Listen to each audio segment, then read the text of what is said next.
Hello friends, உங்கள் அனைவருக்கும் எனது அன்பான வணக்கங்கள்.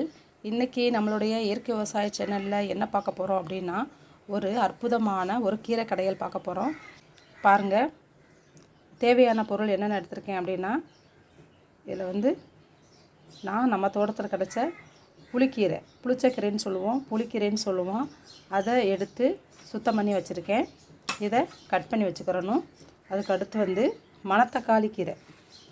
பாருங்கள், மணத்தக்காளி கீரை எடுத்து ஆஞ்சிட்டு அதை நான் அலசி சுத்தம் பண்ணி வச்சுருக்கேன்.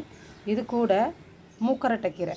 இந்த பாருங்கள், இதெல்லாம் ஒரு மாதிரி நரன்னு இருக்கும். நம்ம தனியாக சமைக்கும்போது மூக்கரட்டை கீரை, சாரணத்தி கீரை,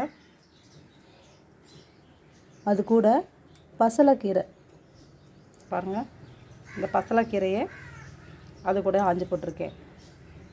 அதுக்கு அடுத்து 2 வெங்காயத்தை கட் பண்ணி வச்சுருக்கேன். 5 பல் பூண்டு எடுத்து வச்சுருக்கேன். 2 தக்காளி, சின்ன சைஸ் தக்காளி கட் பண்ணி வச்சுருக்கேன். 4 வரமிளகாய் எடுத்து வச்சுருக்கேன். கொஞ்சம் இஞ்சி பொடிசாக சாப் பண்ணி வச்சுருக்கேன். அதுக்கடுத்து ஜீரக பொடி எடுத்து வச்சுருக்கேன். கொஞ்சம் மஞ்சள் பொடி எடுத்து வச்சுருக்கேன். தேவையான அளவு உப்பு எடுத்து வச்சுருக்கேன். எண்ணெய் எடுத்து வச்சுருக்கேன். வாங்க இப்போ இந்த கீரையை எப்படி செய்கிறது அப்படிங்கிறத பார்ப்போம். கடாயை காய வச்சாச்சு. இதில் இப்போ நமக்கு தேவையான அளவு எண்ணெயை ஊற்றிக்கிடுவோம்.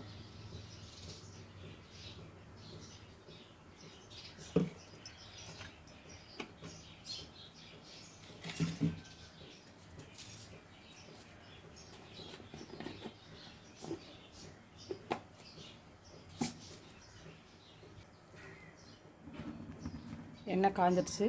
இதில் நான் வரமிளகாயை போடுறேன்.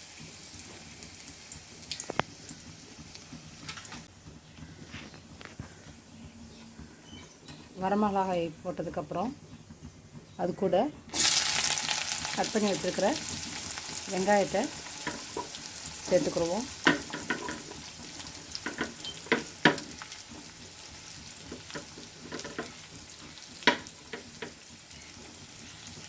உரலில் வச்சு பாருங்கள், இப்படி தட்டியிருக்கேன். அப்புறம் அதையும் இது கூட சேர்த்துக்கிடுவோம்.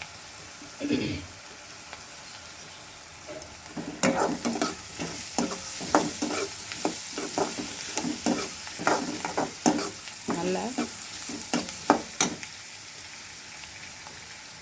வதக்கிக்கிட்டு அது கூட நம்ம பொடிசாக சாப் பண்ணி வச்சுருக்கிற இஞ்சியை அது கூட சேர்த்துக்கிடுவோம். நல்லா வாசமாக இருக்கும். இஞ்சி பூண்டு அதை பேஸ்ட்டாக சேர்க்காதீங்க. பேஸ்ட்டு சேர்க்கக்கூடாது. இந்த மாதிரி பொடிசாக கட் பண்ணி போடுங்க. நீங்கள் பச்சை மிளகாய் போட்டிங்க அப்படின்னா இதை விட டேஸ்ட்டாக இருக்கும். என்கிட்ட பச்சை மிளகாய் இப்போதைக்கு இல்லை, அதனால் நான் வரமிளகாய் சேர்த்துருக்கேன்.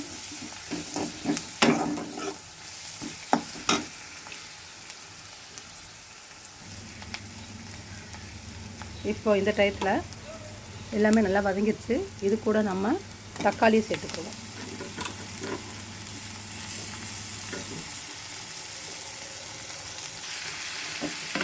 தக்காளியை சேர்த்து நல்லா வதக்கிடுவோம். பாருங்கள், தக்காளி நல்லா வதங்கிடுச்சு. இது கூட நாம் இப்போ கட் பண்ணி வச்சுருக்கிற கீரையை சேர்த்துக்குவோம்.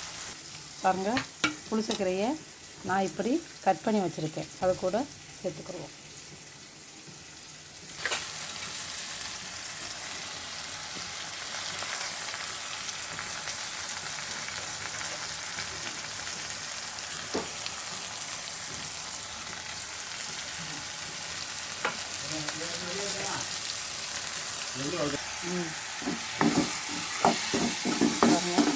புளிச்சக்கீரையை போட்ட உடனே அதோடைய கலரே மாறிடுச்சு.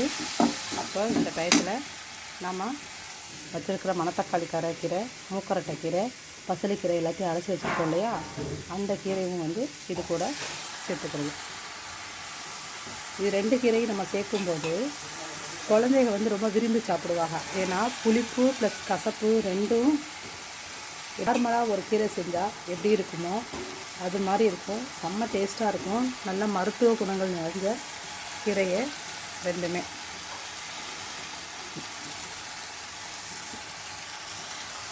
இப்போ இதுவும் அதை கூட சேர்த்து நல்லா கிண்டிக்கிடுவோம். கிண்டிட்டு இந்த டயத்தில் நம்ம என்ன போடணும் அப்படின்னா ஜீரகப்பொடி எடுத்து வச்சுருக்கிற ஜீரகப்பொடியை நான் போடுறேன். ஜீரகப்பொடி போட்டுட்டு அது கூட கொஞ்சம் மஞ்சத்தூள் போட்டு நல்லா இப்படி வதக்கிக்கிடுவோம்.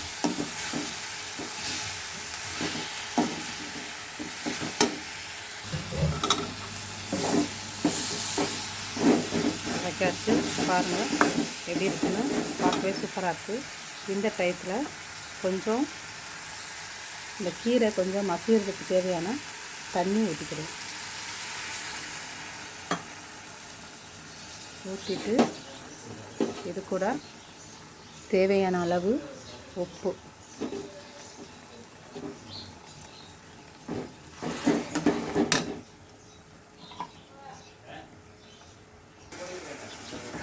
பாருங்கள் இந்த தண்ணி நம்ம ஊற்றுற தண்ணி வற்றி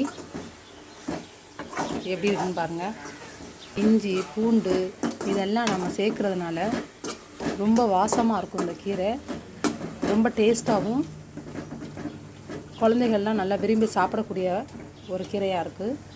அதனால் நீங்கள் இப்படி செஞ்சு பாருங்கள். குழந்தைகளுக்கு ரொம்ப ரொம்ப பிடிக்கும். குழந்தைங்க விரும்பி சாப்பிடுவாங்க. நல்ல பயனுள்ள மருத்துவ குணங்கள் உள்ள மாதிரி ஒரே டிஷ்ஷையே கிடச்சி போயிடும். ஓகே ஃப்ரெண்ட்ஸ், நீங்கள் இது மாதிரி செஞ்சு பாருங்கள். இவ்வளோ லைக் பண்ணுங்கள், சப்ஸ்கிரைப் பண்ணுங்கள், உங்கள் ஃப்ரெண்ட்ஸுகளுக்கெல்லாம் ஷேர் பண்ணுங்கள்.